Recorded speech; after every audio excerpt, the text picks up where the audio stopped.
Muy bien, ya estamos, ¿verdad?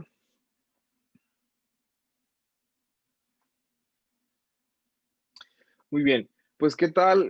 Bienvenidos y bienvenidas sean todos ustedes a este primer encuentro virtual de egresados, convocado por la Facultad de Derecho Tijuana de la Universidad Autónoma de Baja California.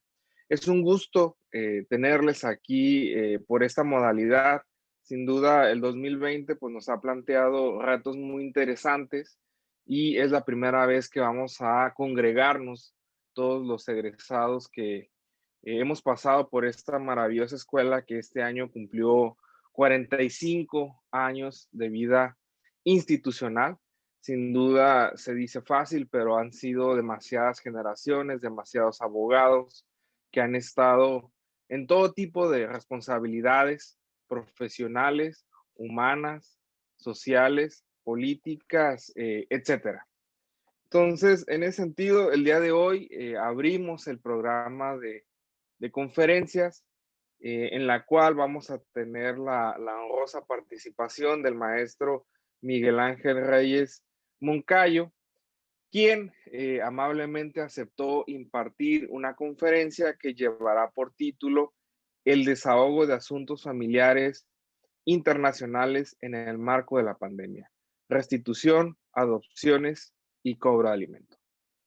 Antes de pasarle el uso de la voz a nuestro conferencista, voy a hacer una muy breve síntesis curricular para poder darnos contexto de la talla de nuestro invitado. Nuestro invitado tiene más de 15 años de experiencia en la Secretaría de Relaciones Exteriores, en las áreas de tratados internacionales, derecho internacional privado, derecho internacional público y litigios. Asimismo, es miembro del Servicio Exterior Mexicano desde 2012, cónsul de México en las ciudades de El Paso y Houston, en Estados Unidos, a cargo de las secciones de asuntos fronterizos, asuntos económicos y protección a mexicanos. Actualmente es director general adjunto de familia en la Dirección General de Protección a Mexicanos en el Exterior, coordinando las funciones inherentes a la autoridad ejecutora o central de México en tratados y acuerdos internacionales en materia de adopciones, sustracción de menores y pensiones alimenticias. Asimismo, es profesor de Derecho Internacional Público a nivel licenciatura, ha impartido numerosas conferencias, capacitaciones, talleres a estudiantes y profesores, así como a candidatos a miembros del Servicio Exterior Mexicano. Sin duda, pues nuestro conferencista del día de hoy es una persona sumamente centrada en el tema que va a disertar, así es que le pido al público la máxima atención. Recuerden que vamos a estar recibiendo sus comentarios por el canal de YouTube y pues bueno, sin más, distinguido maestro Miguel Ángel Reyes, le cedemos el uso de la voz. Sea bienvenido a su casa, la Facultad de Derecho de Tijuana, y enhorabuena por unirse a los festejos de este encuentro de egresados. Bienvenido. Muchísimas gracias, maestro Lim. De entrada, les quiero dar un agradecimiento muy personal a la Facultad de Derecho de Tijuana de la Universidad Autónoma de Baja California por esta invitación que muy amablemente me extendieron por conducto del maestro Pedro Carrillo. Para mí es un gusto estar esta tarde con ustedes. Mañana de ustedes tenemos un par de horas de desfase. Estar con ustedes, y aunque sea de forma virtual, me habría encantado estar con ustedes de forma física, porque la región fronteriza es para mí fascinante. Tuve la oportunidad de vivir en la zona fronteriza. Conozco Tijuana, no fue ahí donde radiqué, fue en otro punto fronterizo, en la región Juárez-El Paso, pero gran parte de mi mejor enseñanza dentro de mi estancia en esa época es que la región fronteriza tiene una dinámica propia, una vida independiente a los centros de los respectivos países, y podríamos hablar que es casi como un tercer país. No es ni el México ni el Estados Unidos que generalmente se conoce, sino es una región tan unida, tan interrelacionada, que a mí francamente me parece fascinante. y es un poco particularmente el enfoque que quiero dar a mi plática de esta mañana. Me pidieron que platicara con ustedes un tema que nosotros desde la Secretaría de Relaciones Exteriores pues hemos estado identificando en las últimas épocas. Lo mencionaba ya el maestro Lim, un servidor está en las oficinas centrales en Ciudad de México de la Secretaría de Relaciones Exteriores, llevando casos de casos familiares con un componente internacional. Por la propia dinámica de la región fronteriza, probablemente ustedes están muy acostumbradas, acostumbrados a este tipo de casos. Nuestra cartera de casos abarca 4 principalmente, que son la restitución internacional de niñas, niños y adolescentes, es decir, cuando papá o mamá toman a sus hijos y se los llevan sin el consentimiento del otro a un país a otro. Y este fenómeno en la frontera a mí también me parece muy particular y tiene una característica pues, muy notable, que es pues que realmente solamente las comunidades están tan relacionadas que solamente los divide una franja fronteriza, pero se considera ya una restitución, una sustracción internacional a pesar de que están muy pocos kilómetros unos de los otros, pero se tienen que activar mecanismos internacionales para poder lograr ese retorno lo más rápido posible de las niñas, niños y adolescentes que fueron sustraídos. El segundo de los temas en nuestra cartera, también muy dinámico en la zona fronteriza, son las pensiones alimenticias internacionales o el cobro de alimentos en el extranjero, como también se le conoce, y se refiere no a otra cosa más que parte deudora y parte acreedora de alimenticia, están en diferentes puntos en diferentes países, y entonces tenemos que activar un mecanismo para poder lograr el cobro de alimentos en el extranjero. Y aquí, de manera particular, la relación que tenemos con el estado de California es muy dinámica. También California es uno de los más grandes aliados que tenemos en Estados Unidos para el tema de pensiones alimenticias, puesto que sus autoridades realmente tienen una infraestructura y un marco jurídico sólido que les permite poder relacionarse con México en este tema. Los siguientes 2 temas, el tercero de los temas es adopciones internacionales, es decir, cuando un niño o niña se encuentra en un país y los papás adoptantes se encuentran en otro. Sobre este fenómeno, pues México al día de hoy sigue siendo todavía principalmente un país de origen de la adopción internacional, es decir, hay muy pocas personas que viven en México que salen a adoptar en el exterior, pero al contrario, hay muchas personas en el exterior que vienen a adoptar niñas y niños aquí a México. Y también con Estados Unidos es el país con quien tenemos mayor relación en el tema de adopciones internacionales. Y nosotros desde la Secretaría, junto con el Sistema Nacional DIF y los sistemas estatales, incluyendo el de Baja California, buscamos que se lleve a cabo una adopción segura y libre de prácticas ilícitas que puedan poner en riesgo a nuestras niñas, niños y adolescentes. Y finalmente, el cuarto tema que está a nuestro cargo es el tema de reunificaciones familiares.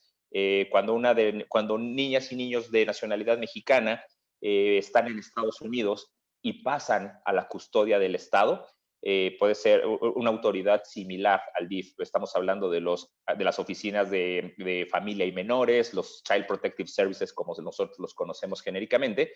Es importante buscar y ayudar a esos niños a ser reunificados con sus familias, que muchas veces están aquí en México.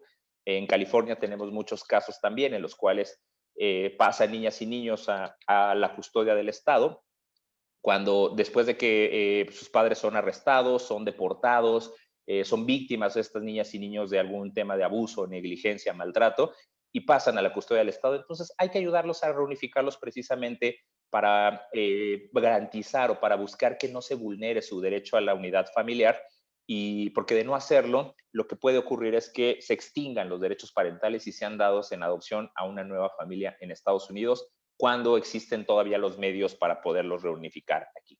Entonces, bajo esta perspectiva o bajo estos 4 temas que tengo el gusto de dirigir desde la Secretaría de Relaciones Exteriores, es que nuestra interacción con autoridades estatales y federales, pero particularmente estatales para estos temas judiciales, es clave. Y esto, pues, a nosotros trabajar con Baja California estos casos ha sido, pues, todo un reto, porque para nadie es un secreto que la región fronteriza ha sido de las zonas más golpeadas y afectadas en temas de pandemia en México. Y nosotros lo podemos ver, nosotros que tenemos la interacción habitual con los tribunales superiores de justicia de todos los estados, pues íbamos viendo cómo la suspensión de términos que se iba dictando en cada estado se iba levantando gradualmente en el sur del país, en el centro del país, pero en la región fronteriza fue tardando un poco más precisamente por el índice de casos que han tenido. Entonces, pues ustedes que deduzco que son en su gran mayoría abogadas, abogados privados, litigantes particulares, pues también seguramente ustedes pues han notado esto con suma preocupación, no solo por el tema de que sus casos no han estado avanzando, sus divorcios, sus pensiones alimenticias, sus adopciones, todos sus asuntos, ya no solo civiles, sino también en cualquier materia mercantil, penal, los laborales que puedan tener, pues simplemente están suspendidos y entonces pues es todo un reto y sobre todo, y diciéndolo también de forma muy franca, porque así nos lo han expresado otros litigantes particulares, es, pues oiga, nos dicen, oiga, licenciado, pues la realidad es que no estoy cobrando en estos días porque pues mi cliente, pues de entrada mi cliente tampoco tiene dinero porque su negocio no ha vendido o no ha hecho nada. Pero además, ¿cómo le voy a cobrar a mi cliente si el juzgado está paralizado y no podemos hacer absolutamente nada? Entonces, sin duda alguna, pues la pandemia nos ha puesto a todas las personas a todos los actores que trabajamos temas de derecho familiar, nos ha puesto en nuevos retos. Y para todos los actores me refiero a autoridades judiciales, administrativas, legislativas, de los tres órdenes de gobierno, estatales, federales, municipales, pero también a ustedes como representantes del sector privado, pues nos empieza a poner en aprietos. Entonces, lo que quiero compartir también con ustedes ahorita desde nuestro punto de vista es, pues, cómo hemos trabajado estos temas con tribunales superiores de justicia, incluyendo el de Baja California, pero también con otros estados, para que el objetivo de que venga a tener esta charla con ustedes, el objetivo que busco en particular, es que podamos a ustedes compartirles buenas prácticas y no tan buenas prácticas que hemos visto en otras partes de México o del mundo, para que ustedes, como abogados de parte, como representantes legales, pues también puedan ayudarnos a ese impulso procesal, a poder ayudarnos a mover estos asuntos mediante la promoción de escritos que pues ustedes tienen plena facultad de hacer y que a veces nosotros, como una autoridad administrativa ajena a la controversia, no tenemos esa capacidad para hacerlo. Entonces, pues ustedes vieron que a partir de marzo de este año, las autoridades en México pues fueron un poco como apagando la luz. A mí yo lo veía como estas escenas clásicas de película o de serie de terror donde hay un pasillo largo al fondo y las luces empiezan a apagar poco a poco. Y así lo veíamos nosotros. Y nosotros que tenemos la interacción con estos temas con autoridades homólogas en todo el mundo, pues veíamos cómo empezaron a apagarse las luces en Asia y luego se fue recorriendo hacia Europa y aquí al continente americano llegó todavía un poco más tarde la pandemia. Pero entonces veíamos justamente cómo las autoridades en todo el mundo comenzaban a cerrar porque dejábamos de recibir los correos, dejábamos de recibir respuesta a los correos electrónicos, ya no recibíamos nada, los teléfonos dejaban de sonar, no nos contestaban a nosotros nuestras llamadas y entonces pues sabíamos que tarde o temprano nos iba a llegar a nosotros. Y por alrededor del 18 de marzo, de los principios de la segunda quincena de marzo, el Poder Judicial Federal empieza a cerrar publica su acuerdo de suspensión de términos y a partir de ahí en cascada el resto de los tribunales superiores de justicia estatales hicieron lo mismo. Entonces, a lo que nosotros primero como autoridad administrativa nos llamó la atención, pues bueno, nos dimos a la tarea de revisar los acuerdos de suspensión de todas las autoridades con quienes tenemos una interacción cotidiana y notamos que por regla general todos los tribunales superiores de justicia suspendieron términos y dejaron abierto la posibilidad de tener o dejaron guardias de personal para asuntos urgentes. En algunos casos, estos asuntos urgentes se precisaban, en algunos casos se mencionaba que esos asuntos urgentes serían pues, en materia penal para algunas etapas del proceso. En materia familiar, por ejemplo, se hablaba de pensiones alimenticias o de casos de violencia doméstica, pero realmente los supuestos de urgencia eran muy acotados. Realmente, tal vez ustedes, y es algo que me gustaría que pudieran compartirme también, cómo ustedes, cuál ha sido la experiencia que ustedes han tenido para, en el caso de los juzgados o salas de apelación, cómo han calificado los asuntos de urgencia, porque desde nuestra experiencia, pues ha sido no hay un criterio uniforme sobre qué se considera un asunto de urgencia. Entonces, por ejemplo, en el tema de restitución internacional, les puedo compartir que pues el principio básico, con pandemia o sin pandemia, de un procedimiento de restitución es que se lleve a cabo con urgencia. Tenemos un tratado internacional que obliga a México a través de todas nuestras autoridades a resolver un caso de restitución, pues idealmente en 6 semanas. Entonces, lo que nosotros que tenemos casos de restitución por todo el país y que tenemos conocimiento de ellos como autoridad central, pues nos dábamos cuenta que el tema de restitución realmente no se consideró un asunto urgente en términos generales. Algunos tribunales, como por ejemplo en Puebla o en el Estado de México, ya tenían programadas audiencias antes de que suspendieran términos, audiencias de casos de restitución, y decidieron continuar con esas audiencias aún después de que ya se había publicado el acuerdo de suspensión de términos, bajo esa idea de que del sentido de urgencia que debe tener un procedimiento de restitución. Sin embargo, pues fueron realmente casos muy excepcionales porque incluso estos mismos juzgados que originalmente tuvieron o calificaron un procedimiento de restitución como urgente, en ambos supuestos la audiencia no se pudo terminar y su continuación se ordenó hasta que se levantara la pandemia. Es decir, primero hubo una calificación de urgencia, pero después ya no tanto. Entonces, a lo largo del país realmente no hubo ningún criterio fijo para calificar un asunto urgente o no. Si a esto le sumamos que muchas veces la calificación de la urgencia ni siquiera recaía en un juez o jueza, sino en la de la persona de oficialía de partes que recibe el escrito de la promoción. Nosotros, pues desafortunadamente, tuvimos algunas experiencias no muy agradables en que presentábamos escritos o promociones y la persona de oficialía de partes, sin un mayor análisis, nos rechazaba la recepción de esos documentos y nos decía, no, perdón, Lick, pero esto no es urgente. Y le decía, pero pues, ¿cómo no va a ser urgente? ¿Usted cómo lo determinó? No, pues a mí no me ha dicho nadie que esto sea urgente y por lo tanto yo no se lo puedo recibir. Entonces, pues eso también nos enfrentamos quienes estamos trabajando con autoridades judiciales en lo que un magistrado de la Ciudad de México denomina el poder de la ventanilla, el poder de la ventanilla de la oficialía de partes, que pues es un poder real y quién se va ¿qué poder humano puede con el poder de la ventanilla? Pues realmente es muy complicado. Entonces, probablemente ustedes entonces han visto también pues que sus asuntos urgentes o lo que ustedes consideran como urgentes, pues no necesariamente lo comparte una autoridad. Por esa razón, pues a nosotros nos preocupa un poco estos acuerdos iniciales de suspensión de términos eran tan variados y tan diferentes entre sí.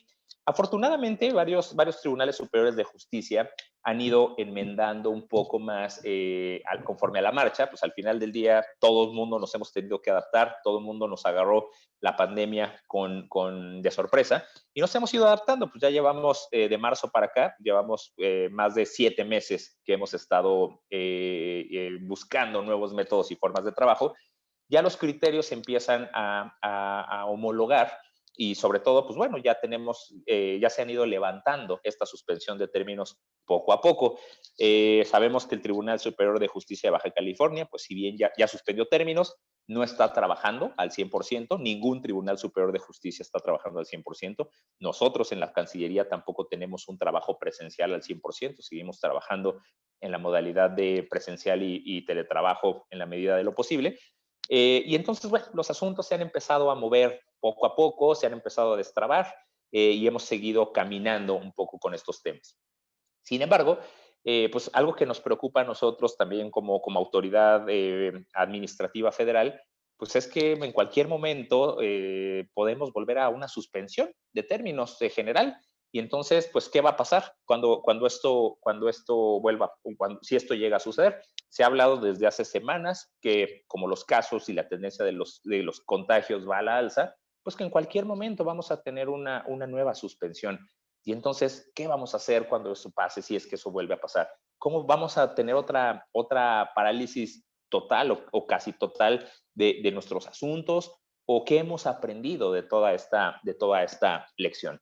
Pues creo que precisamente parte de estas lecciones aprendidas es, para todos los actores que estamos, incluyéndolos a ustedes, pues es justamente cómo podemos calificar un asunto de urgencia y al menos un tema de restitución internacional y de cobro de alimentos en el extranjero, una pensión alimenticia por su propia naturaleza, debe considerarse un asunto urgente y tal vez una recomendación o incluso hasta petición es que cuando ustedes sean representantes de parte en uno de estos casos, puedan ayudarnos, como en casos de familia internacional, también a promover este sentido de urgencia que puedan tener los casos, que puedan caminar poco a poco.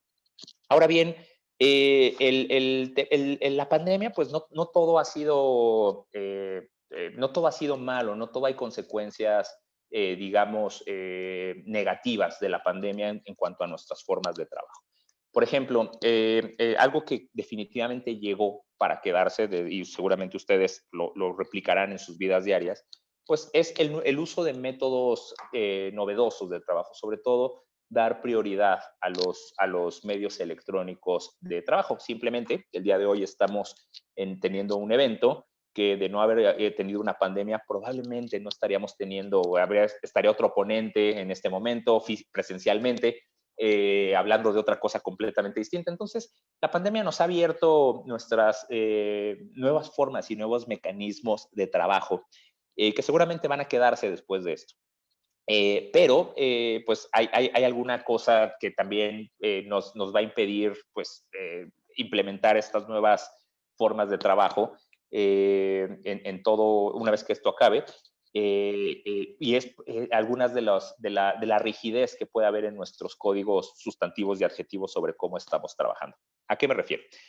Particularmente lo que nosotros hemos visto en nuestros casos de restitución, de adopciones, de pensiones, cuando trabajamos con autoridades judiciales, es que antes de la pandemia, pues muy difícilmente nos recibían escritos o promociones por correo electrónico.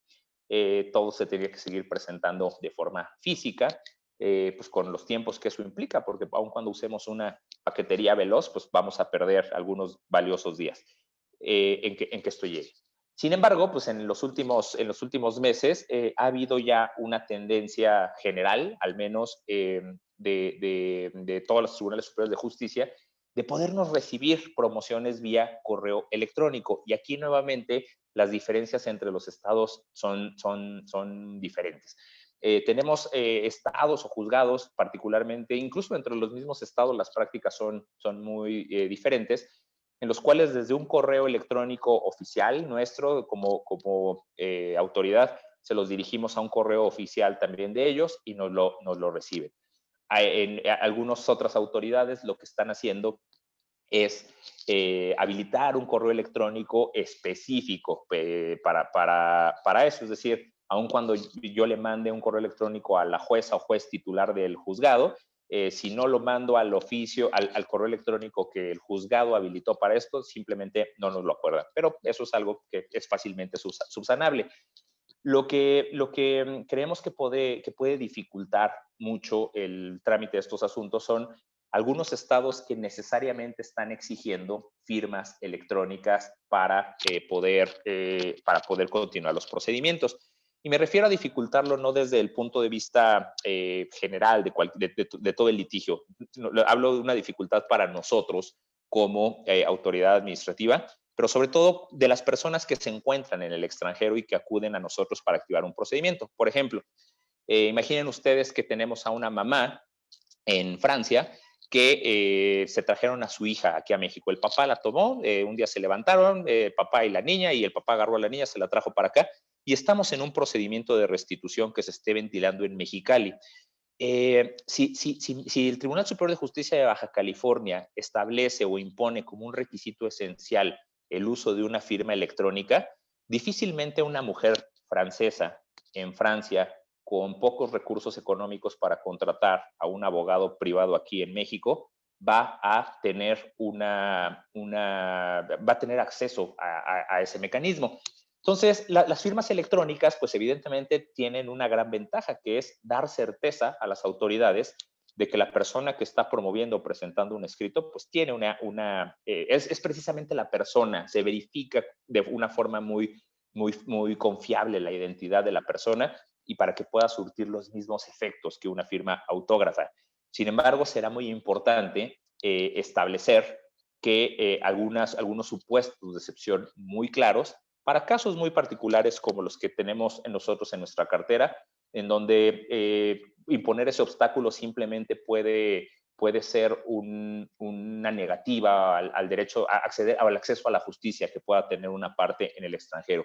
Imagínense ustedes que por el hecho de no tener una firma electrónica, un padre o una madre que está fuera de nuestro país no pueda ver jamás a sus hijos que se los trajeron de forma ilícita al país.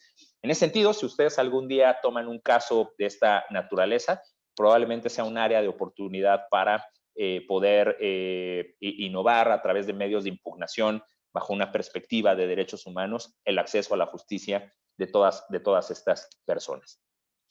Por otro lado, también lo que hemos visto relacionado con los ajustes en los métodos de trabajo ha sido el uso de medios electrónicos para poder realizar videoconferencias y celebrar las audiencias.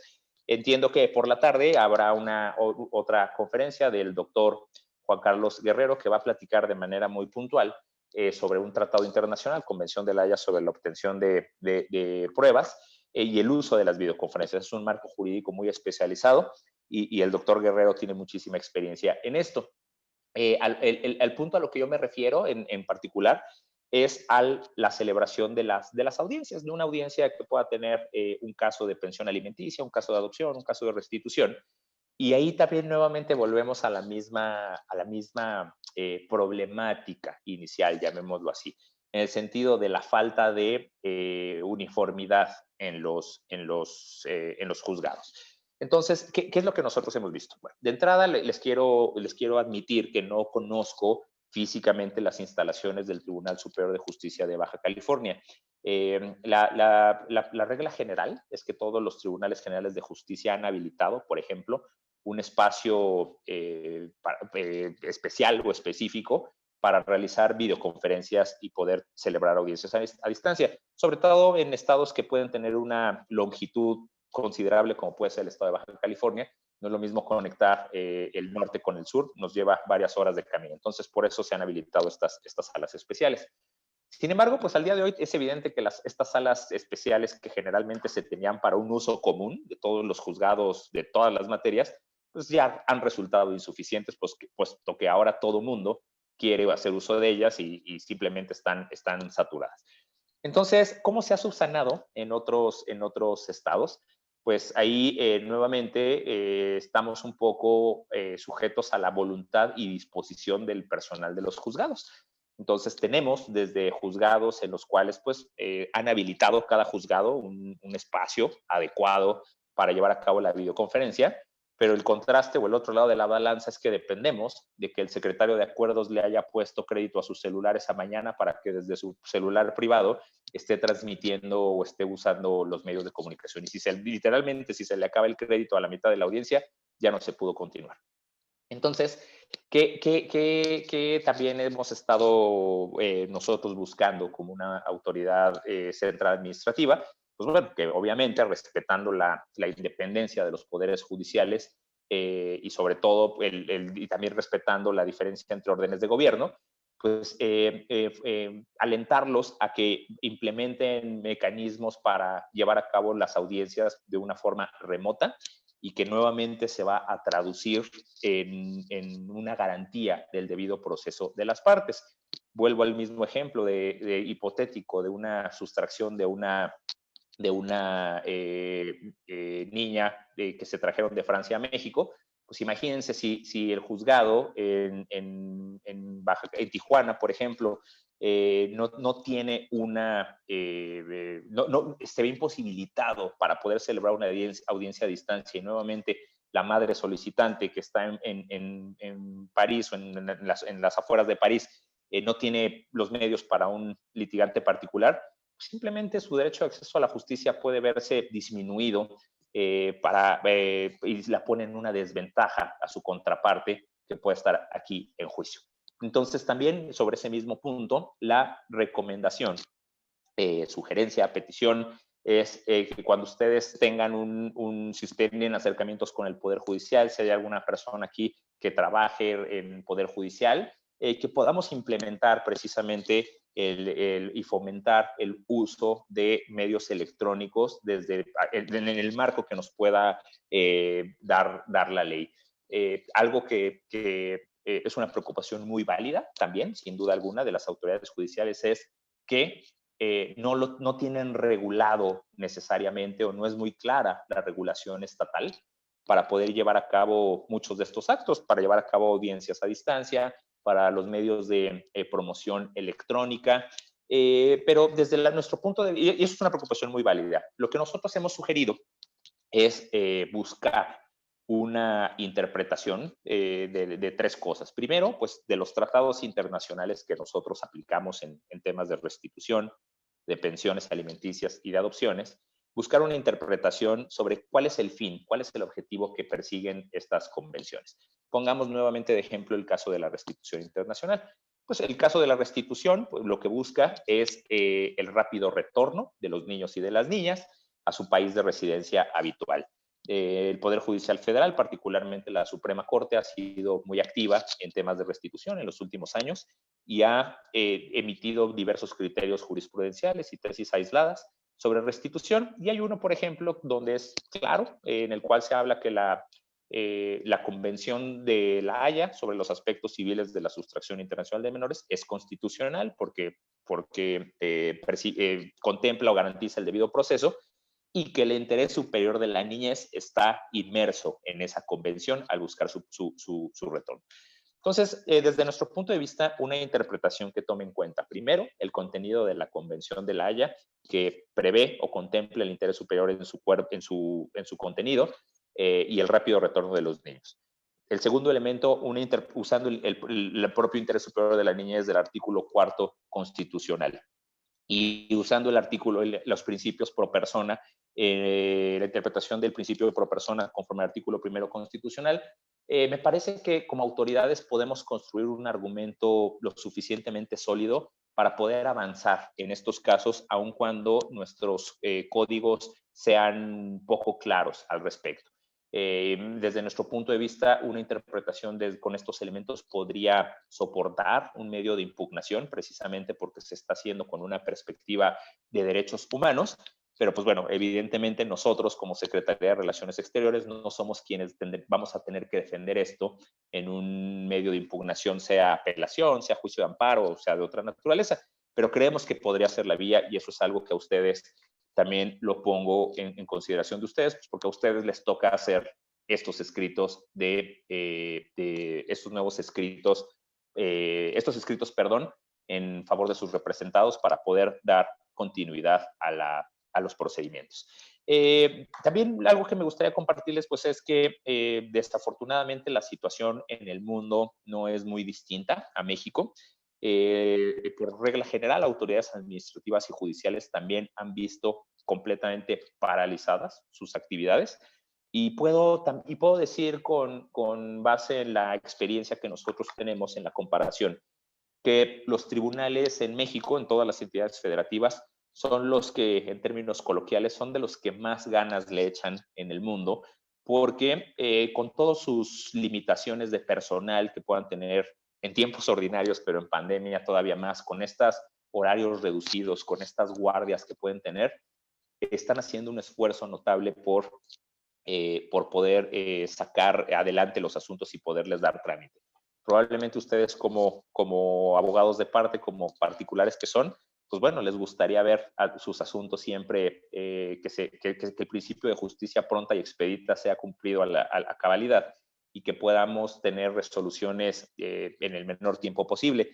Les puedo compartir, reitero, con base en nuestra experiencia comparada, pues que los tribunales mexicanos son de los que están haciendo un esfuerzo mayor en el mundo para poder dar trámite a sus asuntos. Las autoridades judiciales extranjeras que han reanudado el trámite de los asuntos, pues generalmente han reanudado cuando la tasa de contagios en su país es mucho menor a México, es decir, cuando ya se encuentran en una situación análoga al semáforo verde, han reanudado.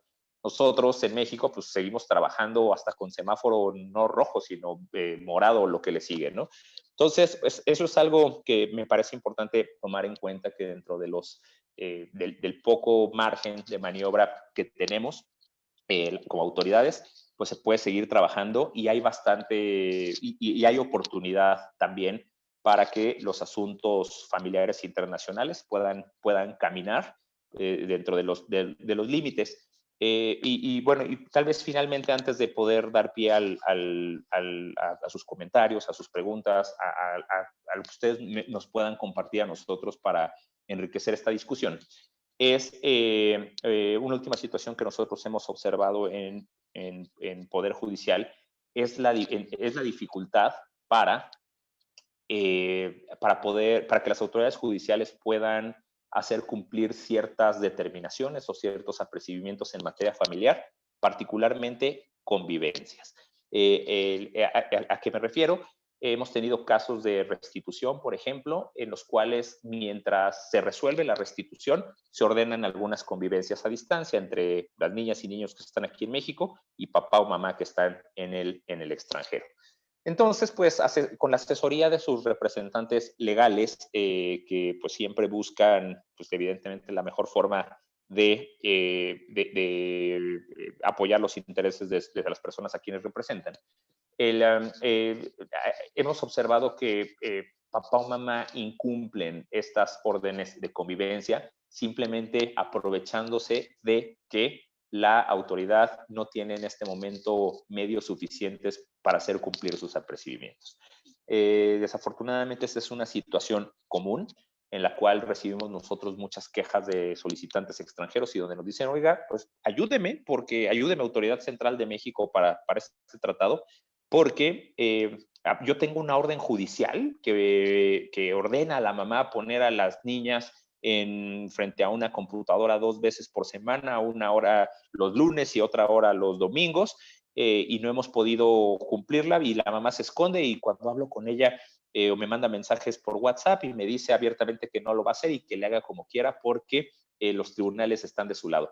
Pues eso es desafortunadamente un caso pues que la pandemia nos está revelando también en estos momentos, una dificultad que puedan tener las autoridades judiciales para poder hacer cumplir sus determinaciones. Evidentemente, este diálogo también lo hemos tenido con las autoridades judiciales y hay algo que también muy válidamente nos comparten y nos dicen, yo no puedo en este momento hacer cumplir una determinación, no puedo forzar unas convivencias aquí en mi centro de convivencias, pues porque simplemente pongo en mayor riesgo a las niñas y los niños que van a acudir y se pueden contagiar y puede pasar algo, lo cual es completamente cierto. Entonces, lo que nosotros consideramos que podría valorarse es que todo el mundo sabemos que no hay dos casos de derecho familiar iguales. Todos los casos tienen sus matices, todos los casos tienen sus diferentes tonos de gris, no hay ni negros ni blancos, sino todos son diferentes. Y no es lo mismo, evidentemente, un caso en el cual forzosamente las madres tengan que llevar a sus hijos a un centro de convivencia para tener estas convivencias a distancia, a casos en los cuales tienen todos los medios para hacerlos desde casa. Entonces, nuevamente aquí también una sugerencia, una petición, es que igual con base en una valoración muy particular de los casos en los cuales ustedes intervengan, se pueda solicitar a las autoridades judiciales el ordenamiento y ejecución de las convivencias necesarias. ¿Cuál es el objetivo también que no se debe olvidar? pues que las convivencias son necesarias para continuar el apego familiar entre las niñas y los niños y sus progenitores. En los casos de restitución, imagínense si un caso de restitución se resuelve o tarda en resolverse un año y medio, y durante todo ese tiempo los niños y las niñas tienen que regresar con el papá que no han visto en año y medio. Qué duro va a ser para esos pequeños que puedan, que tengan que regresar desde este momento. Entonces, veámoslo una invitación, sin referirme particularmente que ustedes tengan esa visión, pero una invitación y pedirles que corran la voz, pues es que tratemos siempre de ver este tipo de casos con la perspectiva de la niñez. Siempre tendemos a verlo desde una perspectiva adultocéntrica, en los cuales pues siempre estamos defendiendo a papá o a mamá que se están dando con todo y que se desconocen y que ya no se acuerdan de aquella primera cita que los llevó al punto en donde están. Pero al final del día, pues niñas y niños son quienes acaban pagando el precio de esta disputa y de esta disyuntiva. Entonces, veamos, la invitación es que veamos siempre esta ejecución de las convivencias desde una perspectiva de interés superior de la niñez, porque pues, si al final del día, insisto, tiene que haber un retorno, porque así lo establece el marco jurídico, pues la transición para los niños y las niñas será muchísimo más suave. Pues bien, en síntesis, y para dar paso a sus comentarios, el objetivo de transmitirles esta mañana, pues es que la pandemia nos ha obligado a innovar métodos de trabajo. Todo dentro de las diferentes entidades federativas, todo cambia, incluso entre las mismas entidades federativas, el juzgado primero de lo familiar no tiene las mismas prácticas que el segundo y mucho menos que el tercero.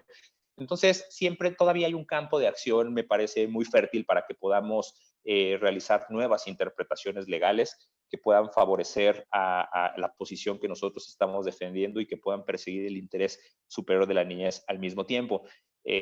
Todavía, desafortunadamente, la pandemia no tenemos una fecha clara para que esto termine, así que pues vamos a tener que seguir innovando, vamos a tener que seguir trabajando.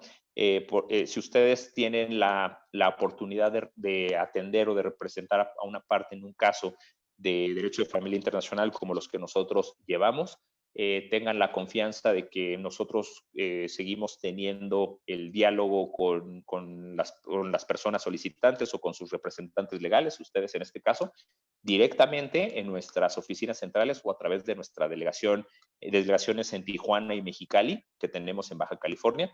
Entonces, la Autoridad Central de México para temas de derecho de familia internacional sigue abierta y sigue en la mejor disposición de poder atender a las personas solicitantes y buscar de forma conjunta con otras autoridades soluciones a sus casos de derecho de familia internacional. Concluyo esta presentación ahora y pues doy paso a ustedes a sus preguntas, a sus comentarios. Muchísimas gracias.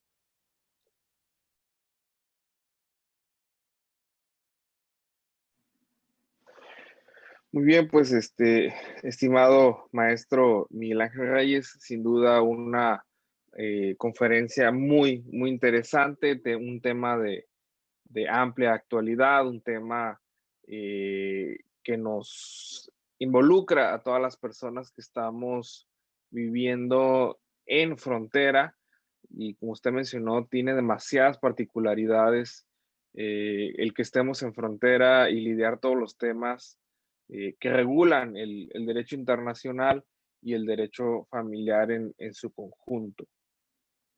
Tenemos aquí en la videollamada de Zoom a cierto público asistente. No sé si quieran ellos plantear alguna pregunta o comentario. En el chat de momento le están mandando felicitaciones y saludos a todos. Entonces, pues, con mucho gusto, quien quiera pedir el uso de la voz, adelante.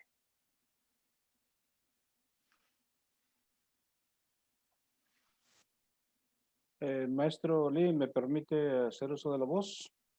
Sí, adelante, maestro Pedro. Pues en primer término, mi más sincero agradecimiento al maestro Miguel Ángel Reyes por esta brillante exposición que vaya que nos hace falta, dadas las circunstancias por las que estamos viviendo y la situación geográfica que vive Tijuana aquí, allende la frontera, ¿no? Y pues muchísimas gracias, maestro. Después de ahí, de algunos detalles que tuve yo, problemas aquí con internet, por fin me pude conectar y ahora lo veo y me ven. Y pues nada más comentarle que seguramente próximamente lo vamos a tener que invitar a otra charla de estas porque honradamente que nos hace falta mucho, mucho acerca de estos temas novedosos y sobre todo salir allá, más allá de lo que es nuestras fronteras, nuestra región. Y pues más que otra cosa, felicitarlo y ese amplio currículum, sobre todo en materia de lo que es el servicio exterior mexicano y sus funciones, que también son muy desconocidas aquí por los abogados todavía y que se batalla un poco. Entonces, pues hacerlo, comprometerlo a que con más frecuencia esté con nosotros, maestro. Muchísimas gracias, un fuerte abrazo acá desde Tijuana, donde empieza la patria. Y pues no me queda otra más que agradecer y felicitar también a la Facultad de Derecho. Gracias, maestro Lim. Muy bien, muchas gracias, maestro Pedro. ¿Alguien más del público asistente quisiera hacer el uso de la voz? Nada más con pedirlo, adelante.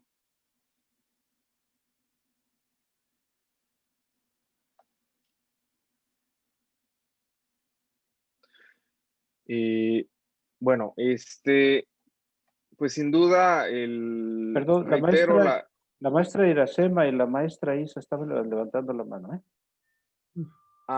es que no vi Sí, adelante, pueden hacer uso de la voz sin ningún problema. Bueno, yo antes que nada, ya hice uso de la voz antes que la doctora Isabel, pero quiero primeramente agradecer la invitación que me hicieron para este encuentro de egresados, que con esta conferencia nos damos cuenta de la calidad del expositor que nos está brindando pues todos esos detalles que a veces se tienen que dar precisamente con los medios electrónicos. Nosotros como representantes de grupos de egresados en lo particular, hemos hecho bastantes gestiones precisamente para que se inicie con el tribunal electrónico y más que nada con los juicios en línea, por lo que comentabas, maestro. Pero créeme que yo voy a hacer las gestiones necesarias y no vamos a dejar de pedir a la autoridad que se implementen esos medios que hoy en día son súper necesarios. Como también lo dices, las audiencias virtuales que se pueden llevar a cabo, pero falta equipo, es lo que nos dicen. Falta equipo para que se instalen todos los juzgados y se den las normas que pide salud y aparte las normas que se tienen que cumplir dentro del personal que se tiene y que se cuenta, ¿no? Por la cuestión de que son muchas personas que ya están en una edad y en un estatus de salud que pues tiene que tener muchos cuidados. Sin embargo, yo te prometo a ti que seguiremos luchando y pugnando por hacer que estos medios que son indispensables en este contenido de la pandemia, poder gestionar y hacer hincapié en que se deben de implementar al 100%, no nada más en un 20% medio, no, nosotros quisimos que se abrieran los juzgados precisamente para todos esos detalles que comentas, que los jueces también estaban imposibilitados de llegar a hacer sus gestiones precisamente porque estábamos detenidos. De hecho, el lema que utilizamos fue que la justicia no se detenga.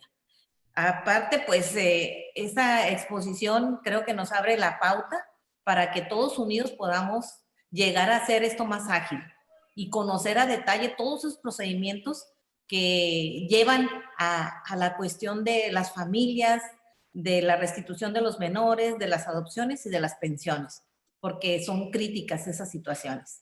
Muchas gracias, te agradezco tu participación. Gracias, doctor Pedro Carrillo, también. Buenos días a todos.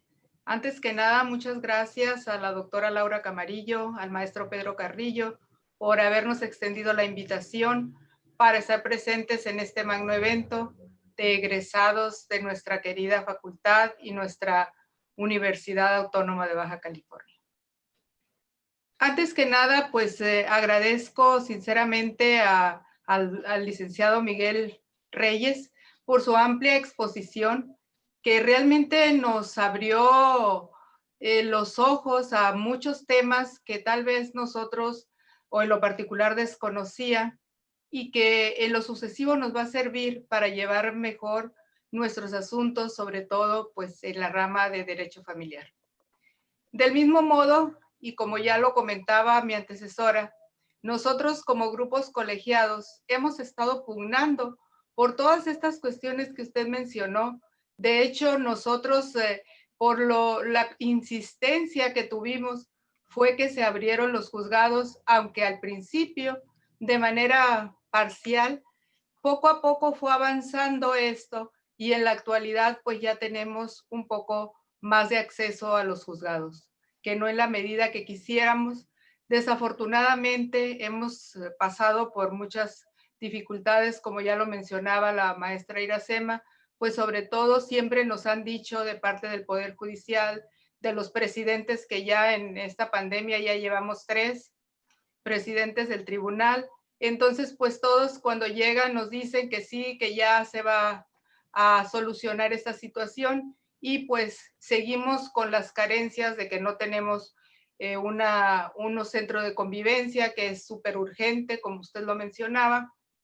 Y también hemos insistido mucho en el tribunal electrónico para que se lleven a cabo sobre todo las audiencias por videoconferencia. No hemos logrado gran cosa precisamente por el cambio constante de 3 presidentes del tribunal y pues esperemos que pronto podamos tener esa respuesta a nuestras peticiones, que hemos hecho marchas, hemos hecho escritos, hemos interpuesto amparos. De verdad, que lo indecible para poder lograr que esta situación mejore en bien de todos, tanto de funcionarios como de litigantes, pero sobre todo de los justiciables. Están detenidas las entrevistas con los menores. Precisamente ayer me contestaron que no es posible ni la custodia ni el depósito de una menor, porque hasta que se cumpla con lo de la entrevista, pero las entrevistas están suspendidas. Entonces, ¿dónde queda la menor? Queda volando, porque ni me concedieron el depósito, mucho menos la custodia. En otro juzgado por lo menos me conceden el depósito, aunque la custodia se deje después de la entrevista, pero desafortunadamente tenemos 3 juzgados de lo familiar y los criterios son diferentes. Pero bueno, ese es otro punto.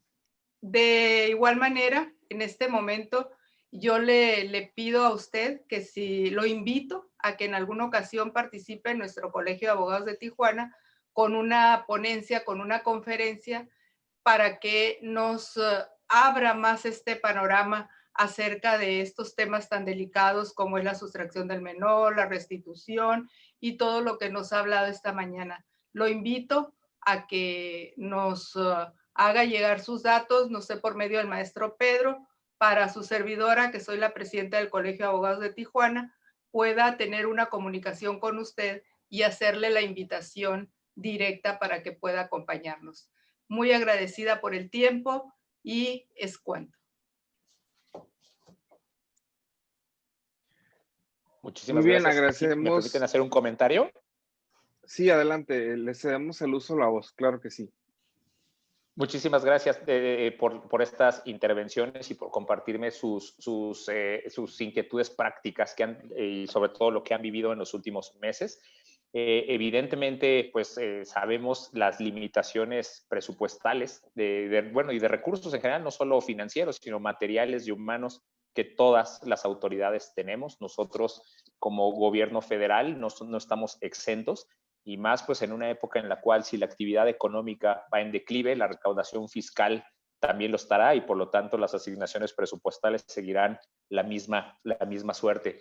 Lo que les puedo compartir también, pues bueno, en la experiencia es que si bien son reclamaciones sumamente legítimas, la de los justiciables y sus representantes, la recepción de las autoridades judiciales, pues bueno, siempre ha sido muchísimo más positiva en todo el territorio nacional cuando vamos de la mano como autoridades y actores privados para poder encontrar justamente soluciones a los temas. Vemos que la constante es que hay buena disposición, buena receptividad de las autoridades judiciales. Muchas veces la falta de avances o su principal obstáculo es que a veces este entusiasmo que puede tener el personal del juzgado no es compartido por personal operativo, que a veces tienen algunos conflictos internos sobre ellos no quieren regresar o pueden sentirse inseguros al momento de regresar. Entonces, pues bueno, al final del día, los juzgados son tienen un entramado muy complicado y las autoridades judiciales tienen que resolver muchísimas cosas, no solo en sus propios casos, sino también al interior de sus tribunales que les permitan avanzar, pero en todos, en términos generales, vemos una buena disposición y ojalá esta buena disposición continúe para que puedan encontrarse algunas soluciones. Sobre los comentarios que mencionaban de estos temas y el desconocimiento de estos temas a nivel general, les puedo compartir que, pues, en efecto, los temas de derecho de familia internacional no son muy populares en muchos lados. Confieso que, por ejemplo, cuando yo estudié la carrera de Derecho, pues estos temas los pasé prácticamente de noche porque pues, no había un interés en esa materia a nivel general, y entonces el profesor con quien tomé la clase realmente tampoco lo tenía y por esa razón no pude tomar el mejor provecho. Pero nos damos cuenta que es una materia sumamente vigente, el derecho internacional privado y particularmente los casos de derecho familiar internacional, y todavía en frontera tienen una dinámica propia, porque en el centro del país.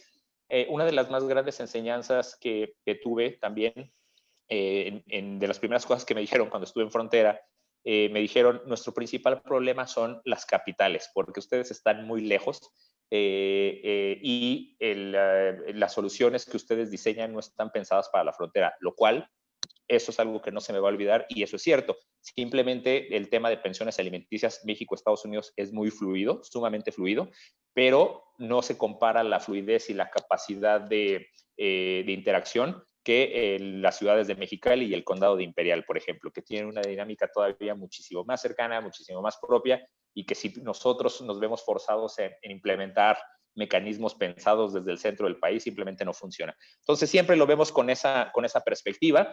Con muchísimo gusto, nosotros estamos en la mejor disposición para platicar estos temas. A nosotros nos importa mucho que se difundan estos temas, porque en la medida de que sean más conocidos, nos ayudan a nosotros, nos facilitan el trabajo para que podamos aplicar el marco jurídico de forma muy puntual y tener a gente especialista en eso es para nosotros clave. Por favor, le pediría al maestro Carrillo que con toda confianza pueda compartir mi correo electrónico a las personas asistentes y con mucho gusto estamos a sus órdenes.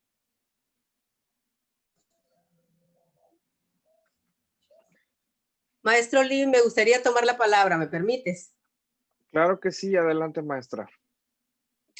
Pues para aprovechar, para agradecerle al maestro Miguel Reyes. Maestro, muy bienvenido a nombre de la directora, nuestra directora, la doctora Laura Alicia Camarillo Gobea. Le damos la más cordial bienvenida y ha sido un honor para nosotros estar compartiendo los conocimientos que usted nos está expresando, que usted ya ha visto el impacto que han tenido ante las dos dignísimas representantes de organismos, de asociaciones de egresados, de colegio de abogados, y cuán impactante ha sido en ellas, que tienen una representatividad, el tema que usted ha disertado tan brillantemente. Le agradecemos mucho.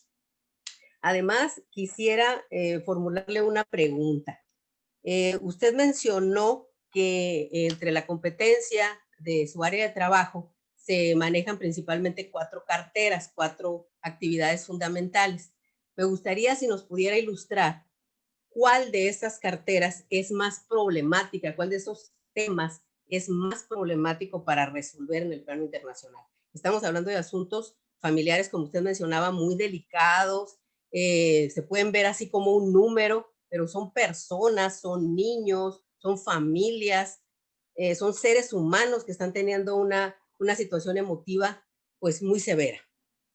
en la mayoría de los casos. Entonces, ¿cuáles considera usted que son las problemáticas más difíciles de resolver ya desde el aspecto práctico, técnico, jurídico? ¿Cuál plantea mayor dificultad? Muchas gracias. Con mucho gusto, maestra, y muchísimas gracias también por sus cálidas palabras. Desde mi punto de vista, el tema que siempre nos va a causar mayor dificultad desde el punto de vista técnico es el tema de restitución internacional de niñas, niños y adolescentes. Y es paradójico porque dentro de nuestra cartera de temas, nos parece que el tema de restitución es el que tiene el marco jurídico, digamos, más desarrollado, porque es el que ha tenido más práctica. Es decir, tenemos una convención, un tratado internacional, tenemos códigos estatales en varias entidades federativas que prevén un procedimiento de restitución especializado y aquellas entidades federativas que no siguen un procedimiento sumario. Tenemos una gran práctica judicial, como mencionaba, tenemos al día de hoy más de 50 criterios de jurisprudencias y tesis aisladas que aclaran el contenido de la convención. Entonces, tenemos un contenido, pues, o un marco jurídico sumamente desarrollado para una materia que por su propia naturaleza es sumamente contenciosa. Sin embargo, más allá del componente humano que usted mencionó muy bien, que implica la separación de un niño, de una niña, de un lugar a otro y de los padres con quien vive, el gran reto para el tema de restitución desde el punto de vista técnico es cómo probar las excepciones a la restitución. Esto es, la regla general que marcan las convenciones y el marco legal en general es que las niñas y los niños que se trasladaron de un país a otro tienen que regresar, sin duda alguna, esa es la regla general. Y como toda regla general, hay excepciones. La convención en la materia prevé 5 excepciones, en las cuales una de ellas, que es la más invocada en todo México, es la excepción del grave riesgo. Esto es que el niño o la niña no debe regresar si el retorno los pone en un grave riesgo de sufrir un peligro físico o psicológico o los expone a una situación intolerable. Entonces, esta excepción de grave riesgo tiene dos dificultades. La primera es que no está definido intencionalmente en la convención qué se entiende por un grave riesgo. ¿Qué es un grave riesgo para ustedes? Lo que para ustedes es un grave riesgo, para mí no lo es. No tenemos un criterio fijo y podemos tener desde excepciones a grave riesgo muy claras, en el sentido de que el papá solicitante le ejercía violencia al niño y maltrato y abuso infantil, y pues eso, si lo regresamos, el niño está su vida está en riesgo. Pero tenemos otras cosas que pues siempre van a estar sujetas a interpretación. Por ejemplo, hay países cuando nuestras niñas y nuestros niños se los llevan a otro país, y el caso de restitución se lleva en el extranjero, se considera que la situación en México, por ejemplo, de salud, que el sistema sanitario en México es insuficiente, o se considera a veces que la situación de seguridad en algunas partes de México puede ser indeseable, y entonces los papás o las mamás sustractores afuera argumentan que eso es un grave riesgo. En estos tiempos, por ejemplo, lo que se ha dicho es que el grave riesgo pues, es la pandemia propiamente, que el hecho de poner a un niño o a una niña en un avión lo somete a un grave riesgo, pues porque los aviones se consideran un foco de contagio al tener a X número de personas encerradas en una cabina con el aire circulando. Entonces, ese es el gran problema o el gran reto de la restitución. Cómo comprobar un grave riesgo, cómo valorarlo, y sobre todo cómo acreditarlo. En temas de restitución internacional, quien tiene la carga de la prueba es la parte que se opone a la restitución, la parte sustractora, como se le conoce comúnmente, pero esta parte que se opone al retorno, perdón, dije se opone a la sustracción, o quise decir que se opone al retorno o se opone a la restitución, es quien tiene la carga de la prueba. Y entonces tenemos algunos casos, pues también un poco desafortunados, en los cuales pues es un poco difícil. Sobre todo, imaginen casos ustedes de violencia doméstica. Seguramente ustedes han tomado o han sido abogados de parte en muchos de estos casos de mujeres que son víctimas de violencia. ¿Y cómo se prueba la violencia doméstica cuando ocurre siempre a puertas cerradas, sin testigos, y son víctimas que están en un verdadero estado de indefensión?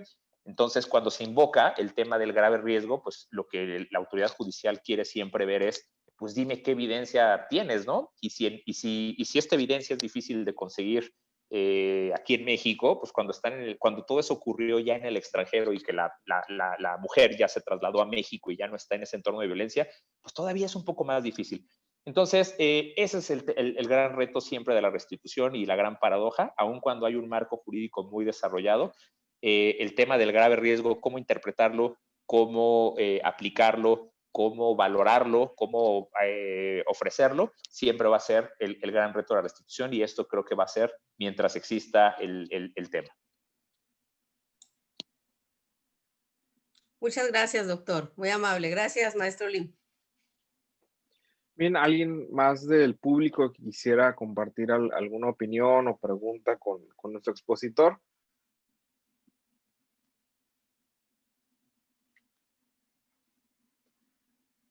Vamos a checar el chat.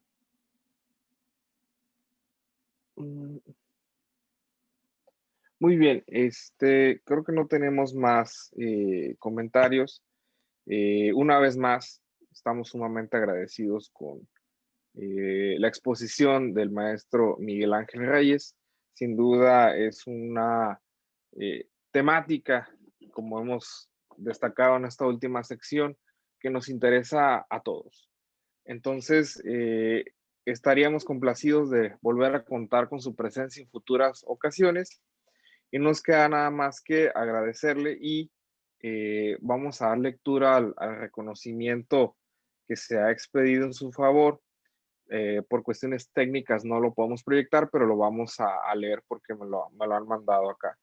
La Universidad Autónoma de Baja California, Facultad de Derecho Tijuana, otorga el presente reconocimiento a maestro Miguel Ángel Reyes Moncayo por su excelente conferencia El desahogo de asuntos familiares internacionales en el marco de la pandemia, restitución, adopciones y cobro de alimentos, impartida a la comunidad académica y estudiantil en el marco del primer encuentro virtual de egresados.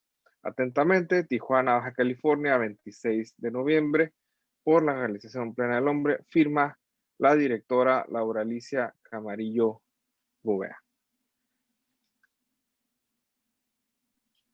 Pues muchas gracias. Maestro Lee, ¿me permites un último comentario? Sí, claro, adelante, maestro Pedro. Sí, voy a ver si puedo convencer a la directora que me autorice, obviamente, con viáticos, de que yo voy a entregar yo personalmente esa constancia al maestro, ¿no? Porque hoy en la mañana estaba soñando que estaba allá por el Estadio Azteca comiendo bien unas tortas en el Monje Loco, y quizás sea una señal, ¿eh? A lo mejor es una señal. Maestro, muchísimas gracias y perdón por el comentario. Gracias, muy amables. Acá los esperamos a todos. Nuevamente, muchísimas gracias. Encantado de estar aquí con ustedes, de conversar y de conocerlas y conocerlos a todos ustedes. Un gusto. Muchas gracias nuevamente.